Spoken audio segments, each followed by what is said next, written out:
Bonjour à tous, vous écoutez La Force intérieure. Je m'appelle Garance Losson, j'ai 21 ans et je suis passionnée par le bien-être, le lifestyle et le développement personnel.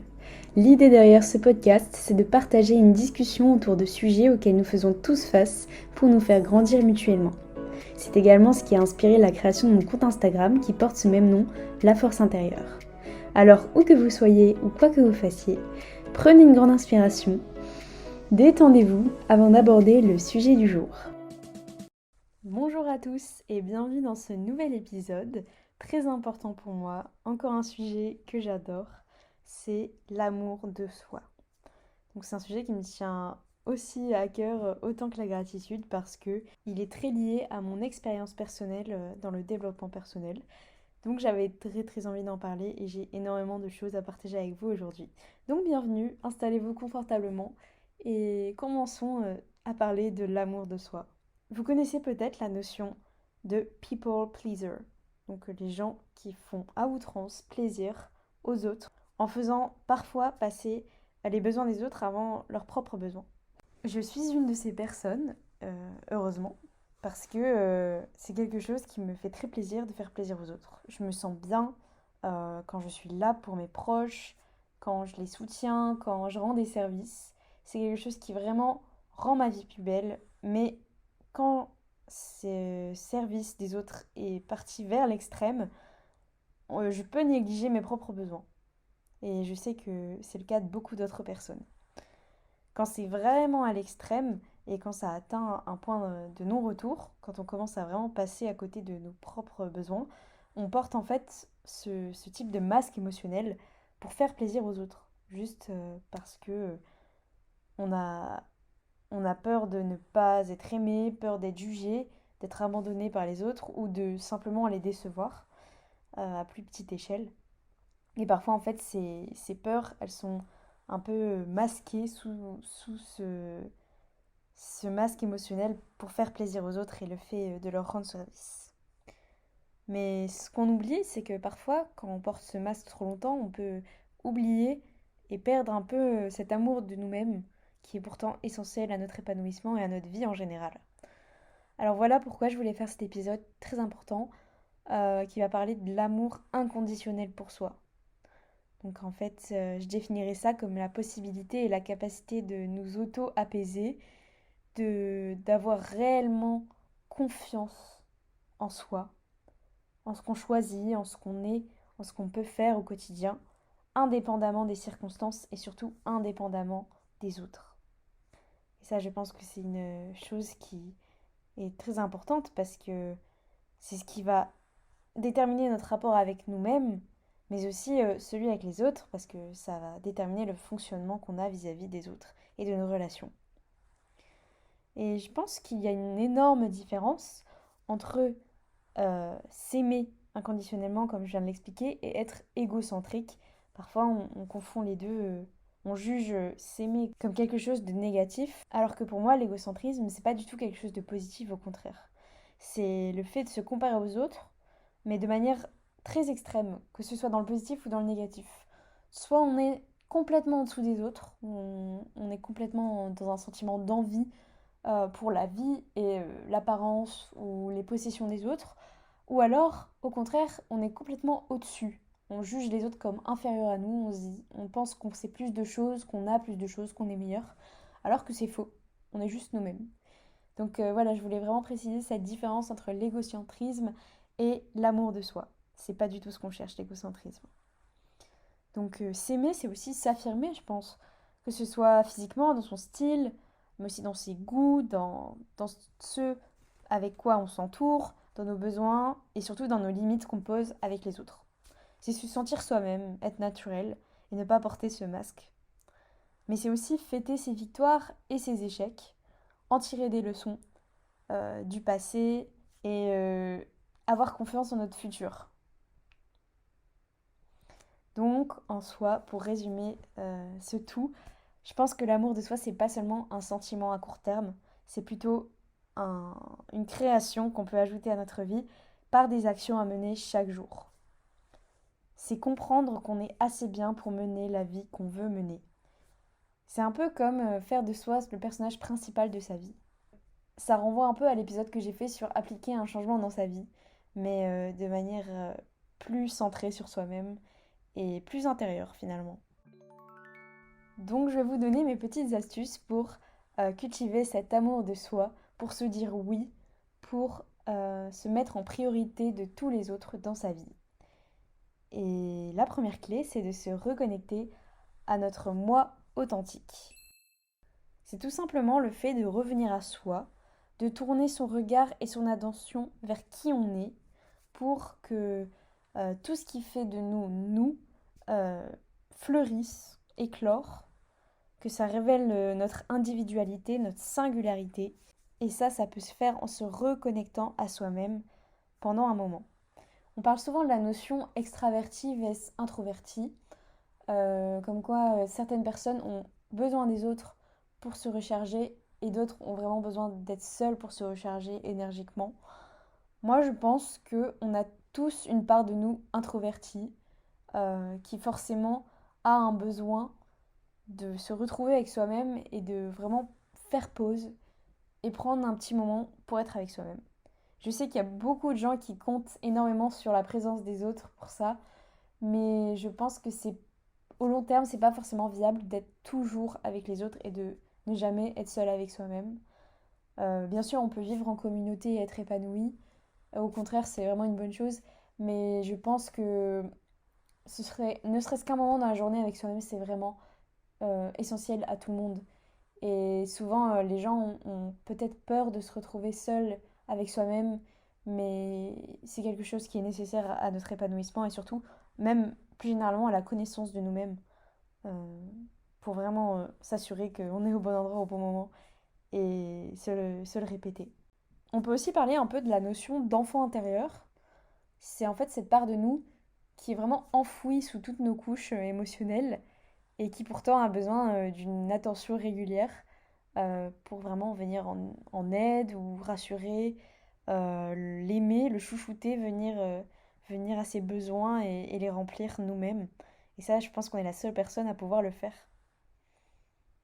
Donc, par exemple, en prenant mon exemple personnel, je pourrais relier ça au fait de prendre soin de moi. Moi, je pense que je suis quelqu'un qui a besoin de me donner de l'attention, que ce soit en faisant du sport, en me faisant des soins visage, corps, cheveux, en mangeant sain, en allant me balader, en lisant un livre ou tout simplement en méditant.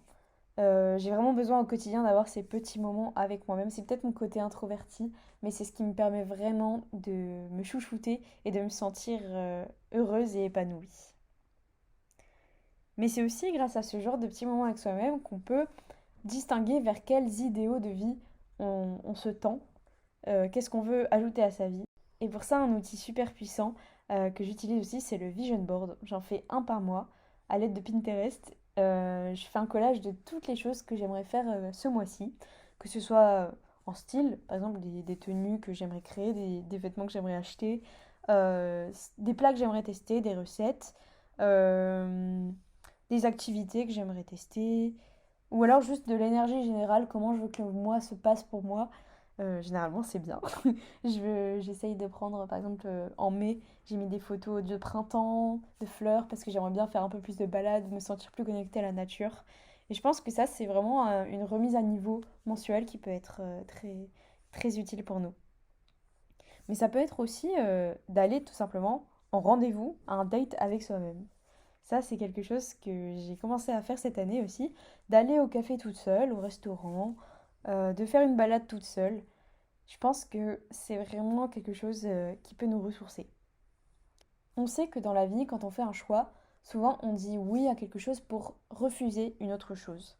Et ben, je vois ces moments-là comme le fait de se dire oui à soi-même. C'est d'ailleurs un peu une idée que j'ai découverte dans le TED Talk de Lily Zhao qui s'appelle Say Yes to You, A Guide to Self-Love. Et franchement, c'est cette notion de s'accepter et se dire oui maintenant sans avoir peur de froisser ou de déranger les autres. La deuxième clé pour moi pour cultiver l'amour inconditionnel de soi, c'est de voir notre authenticité comme une force. En acceptant ce qui fait de nous une personne complète et complexe, parce qu'on a tous notre lot de qualités, de choses qu'on peut voir comme des défauts, qui font qu'on est vraiment un mélange de plein de choses. Et le fait d'accepter toutes ces choses, nos joies, nos peurs, nos limites, c'est vraiment ce qui va faire de nous la personne la plus authentique possible. Parce qu'en fait, ces caractéristiques, euh, qu'on les juge positives ou négatives, c'est vraiment quelque chose qui nous rend unique, qui nous rend nous, et que personne d'autre sur Terre a exactement comme nous et ressent comme nous. Et ça, c'est vraiment magnifique, je trouve. C'est comme la nature fait très bien les choses avec les fleurs, avec les plantes, avec les arbres. Il n'y a pas deux fois le même arbre, donc sur Terre, il n'y a pas deux fois le même humain pour moi. Une méditation qui peut être intéressante à faire, c'est de se poser dans un endroit calme, rassurant, et de se demander quels sont les aspects de notre personnalité qu'on apprécie et quels sont ceux qu'on a du mal à accepter. Et après, un peu fouiller, ça peut paraître inconfortable, mais fouiller du coup dans ces raisons pour lesquelles on trouve ça bien, on trouve ça moins bien, pour mieux comprendre les sentiments qu'on a à l'égard de nos traits de personnalité. Et après, ce qui peut être encore plus enrichissant, c'est d'en faire des affirmations positives et de les inclure dans notre quotidien. Par exemple, on peut dire mon anxiété fait de moi une personne empathique et sensible, et je célèbre ces qualités parce qu'elles font de moi une très bonne personne pour moi et pour les autres. Et comprendre ces choses, ça permet aussi après d'intégrer nos besoins et nos envies dans notre vie quotidienne. Par exemple, j'ai réalisé que j'avais vraiment besoin d'un aspect créatif dans ma vie au quotidien pour me sentir épanouie. Et quand je manquais de cette création, j'ai décidé d'en ajouter plus à ma vie.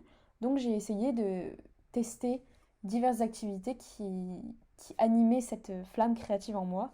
J'ai testé la poterie. En ce moment, je suis plutôt sur la cuisine, la couture. Et je me rends compte que ces petites activités-là, elles sont trop importantes pour moi. Et c'est vraiment des petites briques qui s'ajoutent entre elles et qui créent un magnifique mur de bonheur. Alors, essayez de voir ce qui pour vous peut ajouter du coup ce bonheur à votre quotidien, cette petite brique que vous pouvez ajouter à votre mur aujourd'hui. Un autre conseil que je donnerais, c'est de se souvenir que les actions nous définissent et pas nos pensées. On a tous des pensées limitantes. On peut leur donner plus ou moins de place, mais on a tous déjà pensé ah, je serai jamais comme ça, je suis pas capable de faire ça si seulement j'étais comme ça. Ce genre de pensée-là. Et bien sûr, ces pensées viennent pas d'un état d'amour, elles viennent plutôt d'un état d'ego qui en fait va un petit peu nous rabaisser et nous faire sentir comme inférieurs aux autres. Ça peut venir de croyances limitantes qu'on a acquises dans le passé. Avec les expériences de notre vie, on s'est potentiellement pendant l'enfance formé du coup ce genre de croyances dans la tête qui font que des fois elles vont réapparaître parce que la vie fait que ça bouge tout le temps et les circonstances qui viennent vers nous vont peut-être raviver des souvenirs enfouis en nous et du coup ces peurs qui vont avec. Mais le fait d'observer les pensées qui viennent de l'ego sans s'engager dedans, c'est déjà un pas énorme vers l'amour de soi. Bien sûr, on ne peut pas empêcher ces pensées d'apparaître, elles apparaîtront toute notre vie, et c'est ça qui rend la vie belle et dynamique, mais on a le choix de ne pas s'y conformer, de ne pas s'y plier, et d'agir en poussant nos limites. Je pense que c'est une des choses qui va le plus créer l'épanouissement dans la vie. Donc je cite beaucoup cette personne, mais elle m'a vraiment inspirée avec son livre. Je parle encore de Jay Shetty et de son livre Penser comme un moine, qui a décrit dans son livre une technique qui s'appelle Spot, Stop et Swap. Donc repérer, arrêter, échanger. Et en fait, avec ce petit moyen mémotechnique, ce qu'il a voulu dire, c'est que quand cette pensée apparaît, un bon moyen de s'en débarrasser de manière saine, c'est de la sensibiliser, de la traiter et de la modifier dans sa vie. Donc dans un premier temps, cette pensée apparaît. Je ne serai pas aussi bien qu'elle. Hop, je prends conscience qu'il y a un sentiment ou un problème derrière ça. J'essaye de le repérer. Ensuite, je m'arrête un petit peu dans ma journée. Je souffle et je réfléchis à la nature ou à l'origine de ce sentiment. Qu'est-ce qui fait que j'ai eu cette pensée? Est-ce que c'est parce que je me suis comparée à la personne? Est-ce que c'est parce qu'elle a fait quelque chose que j'aimerais faire mais que j'ai pour l'instant échoué à faire, je m'arrête et je considère. Et enfin, je modifie mon comportement. J'essaye d'adopter une nouvelle façon de voir le moment présent. Et si j'étais capable de faire ça? Et si je me donnais les moyens et je me donnais la confiance nécessaire pour faire ça et pour me sentir comme ça? Et ça, je pense que c'est une méthode très très efficace pour maîtriser ses pensées et en sortir le meilleur. Une autre méthode pour repérer ses pensées négatives, parce que parfois on se rend même pas compte de ce qu'on se dit à nous-mêmes et qu'on a un discours assez négatif envers nous-mêmes, c'est de se traiter comme si on était son ou sa meilleure amie. J'essaye de me dire, mais est-ce que cette pensée, je l'aurais dit à quelqu'un que j'aimais très fort? Et si la réponse est non, euh, on peut se dire que c'est une pensée qu'il faut modifier, on peut pas revenir en arrière, bien sûr, on peut pas l'effacer complètement, mais on peut la modifier en quelque chose de plus positif. Et du coup, en traitant nos pensées de cette manière douce et compréhensive, c'est vraiment ce qui va nous apporter le soutien et on va plus être un frein dans notre propre vie. On va plutôt être un tremplin vers la réussite.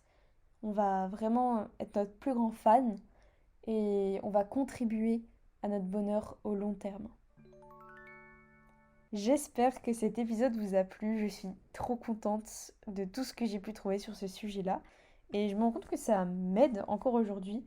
Donc même moi, je vais l'écouter régulièrement, me faire cette promesse à moi-même de toujours me donner cet amour inconditionnel. Parce que waouh, ça fait du bien. Ça fait du bien de se dire oui. Ça fait du bien de se laisser réussir. Et quel bonheur, quel bonheur. Donc j'espère que ça vous a plu aussi. Euh, N'hésitez pas, si vous aimez ce sujet, à me donner vos retours sur le podcast. J'ai envie de vous citer du coup les références auxquelles je me suis appuyée pour cet épisode. Il y a d'abord des vidéos YouTube de Nadia Payard, qui est une coach en développement personnel et qui a fait des vidéos sur 5 leçons pour embrasser son unicité et transformer sa vie. Et j'ai trouvé ces conseils très pertinents, donc je vous y envoie si jamais vous aimez ce genre de contenu. Donc je reciterai encore une fois le livre de Jay Shetty, Penser comme un moine, qui est juste un chef-d'œuvre, vraiment, à lire au moins une fois dans sa vie, je pense. Et je citerai aussi le TED Talk que j'ai découvert ce matin, qui s'appelle Say Yes to You, A Guide to Self-Love de Lily Zhao, disponible sur Internet. Voilà, n'hésitez pas à écouter mes autres épisodes pour plus de contenu et à consulter mon compte Instagram dans lequel je mets aussi des extraits d'épisodes si vous aimez les formats plus courts. Et je vous retrouve très bientôt pour un prochain épisode. Merci de me suivre encore une fois. Je vous envoie plein d'amour inconditionnel envers vous-même. Et on se retrouve très bientôt.